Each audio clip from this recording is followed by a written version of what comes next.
Hey guys, it's Brian here, and welcome back to the review for the Horror-Man Slashback Challenge. And the theme that Joe the Horror-Man has set for this week is titled Attraction Slashers, which basically means slasher films that center around either carnivals, haunted attractions, or roadside attractions. And the film I've chosen to review this week is named House of a Thousand Corpses. This film was directed by Rob Zombie. Now, this film has a really interesting history. This film was originally supposed to be released back in 2000, but it ended up getting released until 2003. Universal originally had the rights to it, but they were afraid to release it because they didn't think it could get an R rating. So they sat on it for a couple of years. And MGM got the rights, but they also sat on it, and eventually Lionsgate released it. Like, I didn't think this would ever get released at one point, which is kind of interesting now since they made two sequels to it.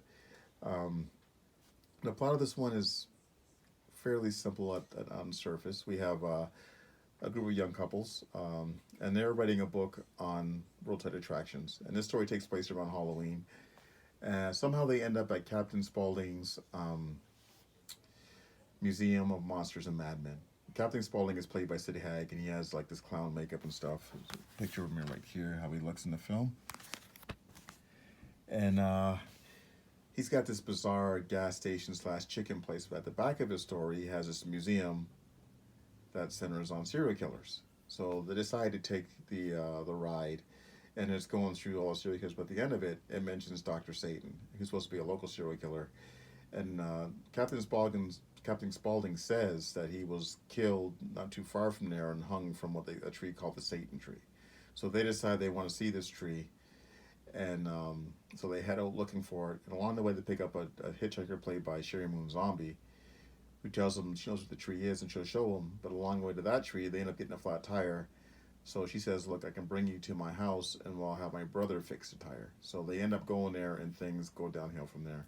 So that's pretty much the plot for this one. I really didn't want to revisit this movie because I have mixed feelings about it, but I'm glad I did, mainly because of two reasons. The first reason is kind of like a kind of cool. The other one's more of a downer. The first reason is the cast. This movie has a really great cast. I didn't realize it at the time because a lot of the actors in this weren't on my radar. There's a lot of good character actors in this.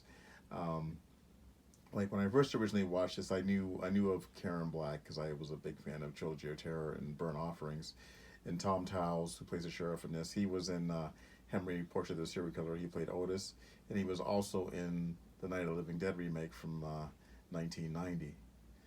Bill Moseley wasn't really so much my radar at the time, although I was a big fan of Texas Chainsaw Massacre 2. He played Crop Top in that, so, and I didn't really quite know who Sherry Moon Zombie was at the time as well. But this cast, though, there's also Rainn Wilson from The Office in this, and Chris Hardwick, who's the host of The Talking Dead, which kind of surprised me that they were in this, as well as Walton Goggins, who's become famous for being in Tarantino movies. He was in Hateful Eight and Django Unchained. He plays the sheriff deputy in this one.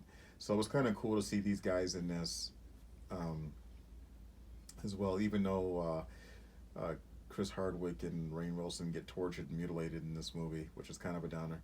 The downside, though, is the number of people who've passed away that have been in this film. Obviously, we just lost Sid Haig, Karen Black.